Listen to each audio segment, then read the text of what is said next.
俄尔普斯战役是人类帝国和太空死灵美赖克王朝之间的一场军事冲突。战火蹂躏了俄尔普斯星区，这个曾经强大的帝国星区位于风暴星域的边界，一直被奇怪的现象和事件所困扰。不幸的是，这些现象和事件从未被认为是太空死灵活动的证据。在苏醒之后，太空死灵全力进攻了俄尔普斯星区，导致了灾难性的阿玛拉之战。虽然双方都没有得到想要的结果，但仍然决定了他们的命运。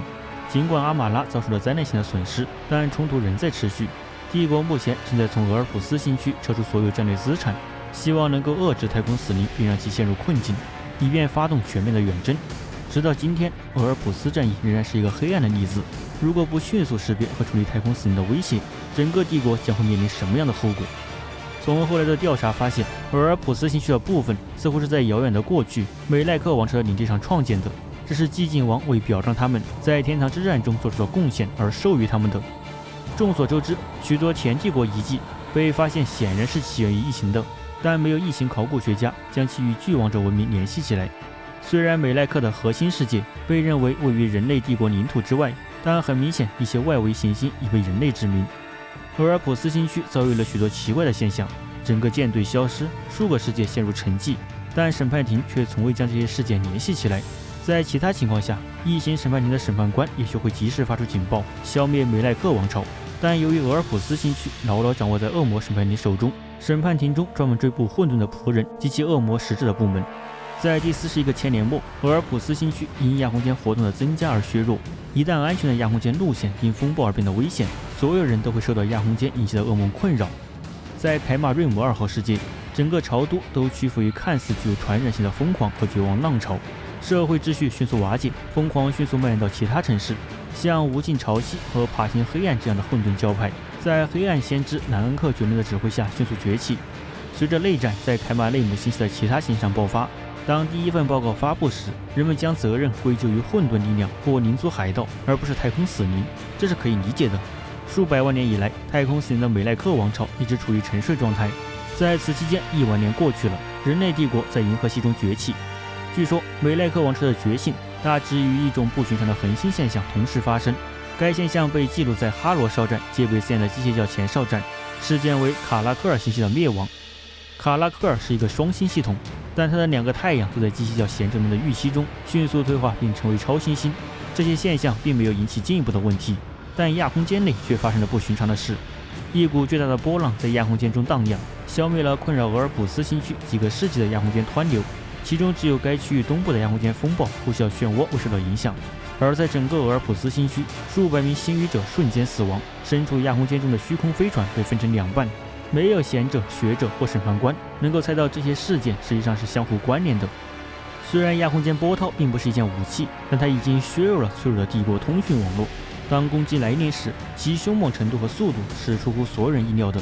20个世界同时成为了袭击目标，而前线推进得如此之快，以至于那些尚未发生战斗的世界只是回应异形通讯。许多被太空死灵袭击的世界也没有时间发送求救信号，或者即使他们发送了，也没有任何信息到达该星区仍掌握在帝国手中的部分。美赖克王朝的手段就是如此迅速和彻底，以至于事后看来，那些首先落入太空死灵之手的边境世界命运也无法确定。封建世界和农业世界几乎都在一夜之间不复存在，就连戒备森严的哈罗少战也被击败了。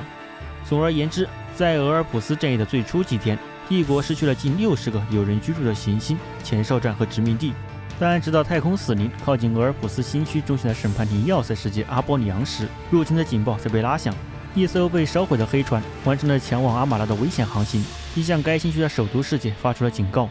在阿马拉，人们的反应主要是震惊和难以置信，但恶魔审判庭的印记很快就打消了对真实性的怀疑，其中的内容和附加的代码很快被阿马拉的审判庭代表核实并宣布有效。新区几乎立刻就发出了全面武装的号召，行星防御军开始集结，俄尔普斯卫队也被动员起来。帝国海军战役战的任务是将已经集结的新界军部队运到阿马拉，这些部队已经集结起来，准备对凯马里姆星系进行新一轮的攻击。救援战斗群也被重新分配任务，并要求重新部署以防御阿马拉主星。由于星宇通讯遇到困难，并且人不可靠，俄尔普斯战列舰被要求通过具有亚空间能力的快速信使舰来传递武装号召。但当第一艘舰船未能返回时，入侵的真实范围终于变得清晰。鉴于星域通信的特性，即使发出警报，精灵的身份也仍然未知。传送到边缘世界的信息似乎都被虚空吞噬了，就连那些派去传递警告的信使船也消失了。沿着一道弯刀般的曲线，从特拉洛克延伸到伊比鲁斯，一层无法穿透的黑暗面纱掩盖了俄尔普斯新区。仅这一事实就让帝国的俄尔普斯指挥部感到紧张，但与利贝斯拉完全没有联系，才真正让帝国指挥官卡尼布隆南恩陷入了恐慌。因为利贝斯拉是星际战士战团亡灵天使的家园世界，该战团是俄尔普斯新区最坚定最强大的捍卫者，所以利贝斯拉的沉默让俄尔普斯指挥部开始了仓促而惊慌的准备，而不是盲目进攻。首先，俄尔普斯舰队的一些中队被派往各地执行侦察任务，这些行星曾经被认为是安全的，但现在却受到了敌人快速推进的威胁。带着越来越强烈的恐惧感，远距的辽普仪系统、亚空间探测仪，甚至古老的光学望远镜都在瞄准那些已经陷入黑暗的世界，但没有一个人能察觉到落在帝国领地上的面纱。由于该新区的首都世界受到直接威胁，越来越偏执的新区总督卡尼布隆南恩以独裁命令发布了几项法令，以加强阿马拉主星的防御，例如剥夺阿坎提斯星系的军队和物资，以确保他的世界安全。战舰和商船都在阿马拉星系边缘的主要锚地进行了一次大规模集结。随着聚集在阿马拉的帝国军力日渐壮大，敌人依然没有任何踪迹，但帝国指挥部内的紧张气氛却日益加剧。来自要塞世界阿波里昂的可怕警告促使该新区采取行动，但随着数周变成数月，南恩手下的贵族和军事指挥官们变得不耐烦，迫使新区总督采取行动，而不是等待敌人的打击。俄尔普斯指挥部和战舰的指挥官们制定了从侦察任务到全面反击的计划。凯马尼姆特遣队的将军们推断，凭借救援战斗群的资源，是可以尝试攻击利贝斯拉的。那里的亡灵天使战团肯定仍在与敌人作战，但总督兰恩不会接受这些。在审判官海勒姆恩索拉的支持下，南恩拒绝了摆在他面前的所有选择。他坚信帝国军队需要更多的人员和战舰来保卫阿马拉，这是恐惧和绝望的兰恩唯一肯吸取的计划。恩索拉则坚信这次袭击是毁灭力量所为，对他而言，在阿马拉集结帝国势力是唯一正确的行动方针。在听到警告后，审判官恩索拉就获得了阿马拉上最强大新者的使用权，以联系他的上级和灰骑士。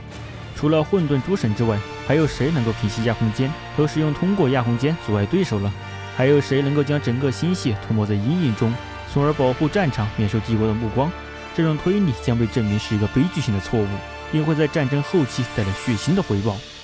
后来，从审判官海勒姆恩索拉的个人记录中收集到的信息来看，在太空死灵攻击俄尔普斯新区的同时，新区总督就开始慢慢变得疯狂。作为卡尼布隆南恩的顾问和知己，审判官恩索拉知晓有关总督健康状况的敏感信息。日复一日，南恩被一系列重复且真实的噩梦所困扰。他看到自己坐在一张大餐桌旁，周围都是可怕的异形。南恩形容为致命的，戴着骨头和镀金钢铁的面具，穿着金色的宝石服装。他们坐的桌子上布满灰尘，摆着发光的煤渣和生肉，还滴着鲜血。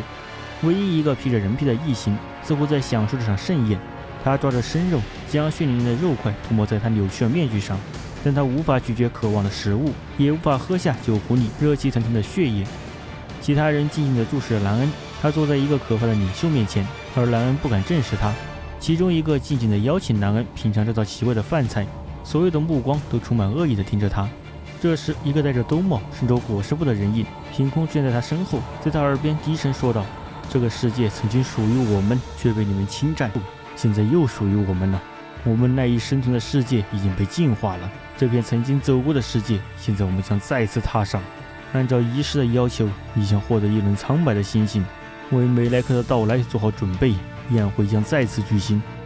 审判官恩索拉却认为兰恩的梦只是一种心理战术，是为了在帝国军队中散布恐慌，并误导他们判断敌人何时会发动袭击。恩索拉将其视为恶魔制造的谎言。我们不知道这位令人尊敬的审判官采取了什么措施来保护新区总督免受这些噩梦的影响，但南恩的梦境一定成为了现实。梅莱克王朝以某种方式绕过了保护总督的所有安全措施，将他带到了一个秘密地点，并向他发出了太空死灵即将到来的通知。如果恩索拉没有误解这些警告，他就会意识到大量的帝国军队在阿马拉的集结正中梅莱克王朝的下怀，因为这对太空死灵们来说是一个他们永远无法拒绝的挑战。突然，不祥的寂静被打破了。曾经只有黑暗的地方，如今出现了野蛮的光芒。从该区域失落的世界流出的信息，现在变得如此重要。数十名新语者在必须处理传入通讯的压力下，疯狂甚至死亡。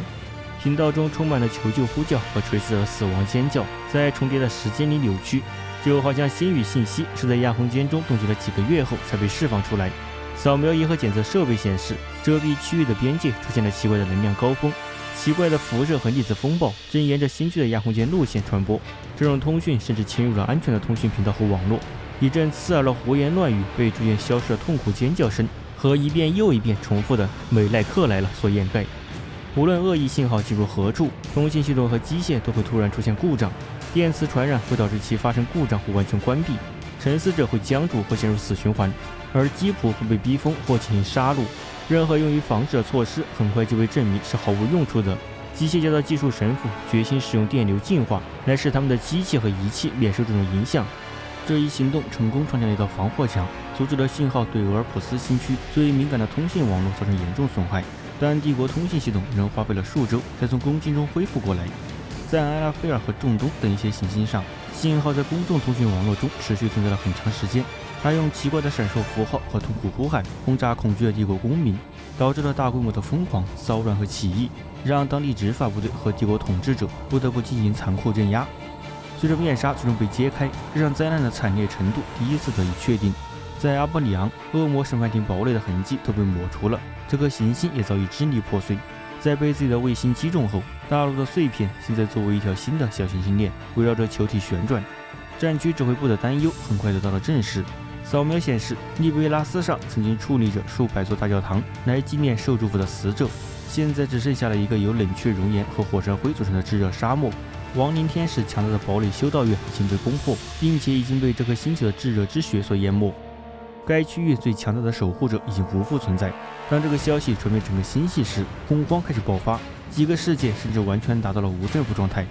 不过，对于新区总督莱恩来说，幸运的是，来自临近尤律迪克星区的第一批运输船和战舰分遣队已经抵达并得到充分利用。但这些微薄的增援并不能改变即将到来的战争走向。太空死灵的下一个目标是德鲁希拉主星，俄尔普斯星区的主要世界之一，也是该星区的首都。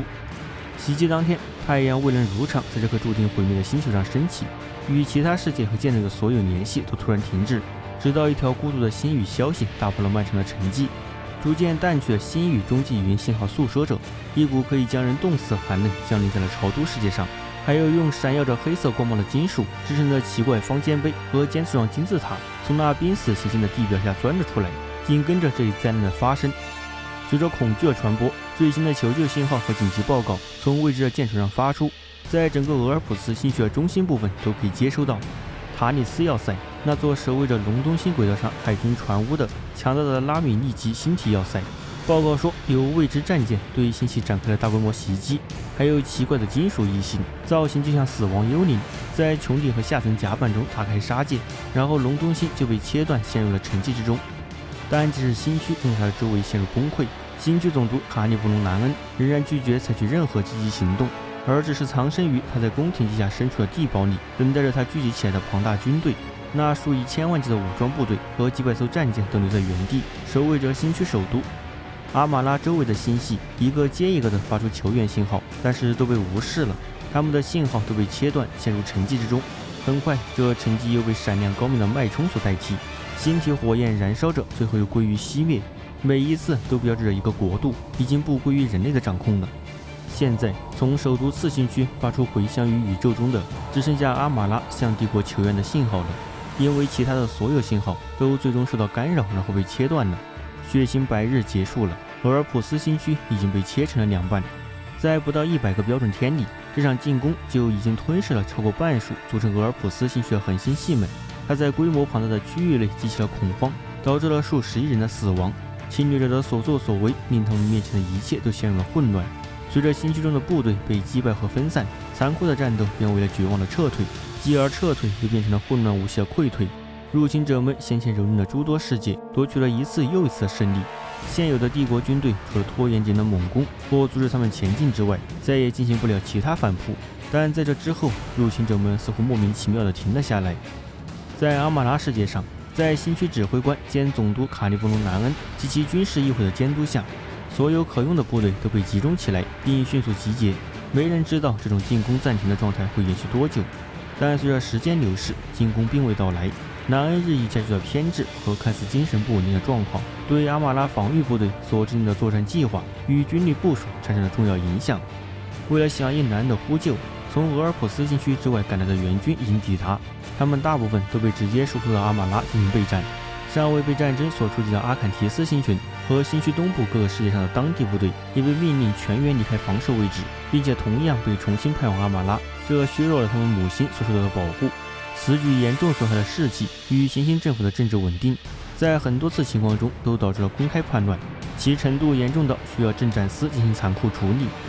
在1/4个标准年之内的时间里，部署在阿马拉的部队已经增长到了庞大的规模，超过1900万人的帝国卫队，以及按照紧急法令而组建起的数量大概10倍于其的预备队和民兵。这些后备部队也按照卡迪恩模式进行了武装，达到了军务部最严格规定的要求。在这些从其他世界赶来的帝国卫队编队中，军事力量最为重要的是一支200万人的克里格死亡军团部队，担任其矛头的是元帅卡里斯文纳所指挥的克里格第17舰队军，这是一支作战经验老道的部队。另外还有数个星际战士战团回应了俄尔普斯新区的呼救，其中包括整个牛特人战团，他们的先锋队正和掠夺者战团的一支连队共同横扫俄尔普斯新区北侧，后者也被部署到了阿马拉星系。红色萨拉夫战团和复仇女神战团的分队也正在赶来的路上。此时聚集在阿马拉虚空中的舰队同样令人印象深刻，其中包括帝国海军的数百艘护航舰和超过60艘巡洋舰与主力舰，其中包括7艘最高级别战列舰和4艘星际战士战列母舰，旗舰是古老且传奇的阿里卡主宰者号。在帝国历史中，用如此压倒性的力量来保卫单个恒星系是很少见的。随着入侵者持续的沉默，时间流逝，对于防御阿马拉看起来没有那么急迫了，对于以更加迅速的行动迎击敌人的诉求变得常见。但是南恩和他的委员会依旧很固执，对于俄尔普斯沦陷周围的任何反击都被禁止，甚至对于是否有帝国部队依旧存活并且在孤军奋战的侦察，或者是对于敌人行动和军力的侦察都被禁止了。一道黑暗的帷幕已经落在了新区沦陷世界之间，让南恩和他的亲信们都不敢去探索。所以阿马拉之战的爆发并无开场，也没有警告，没有长城辽普仪预示太空死灵的到来，也没有星语者发现他们在亚空间中的轨迹。一股巨大的重力波扩散到了阿马拉恒星附近，这股冲击波使得那轮太阳通过一连串巨大的太阳耀斑喷吐着等离子和辐射，受伤恒星的狂怒抵达了这个星系最深处的星球轨道奥尼克，瞬间焚毁了这个星球向阳面的一切。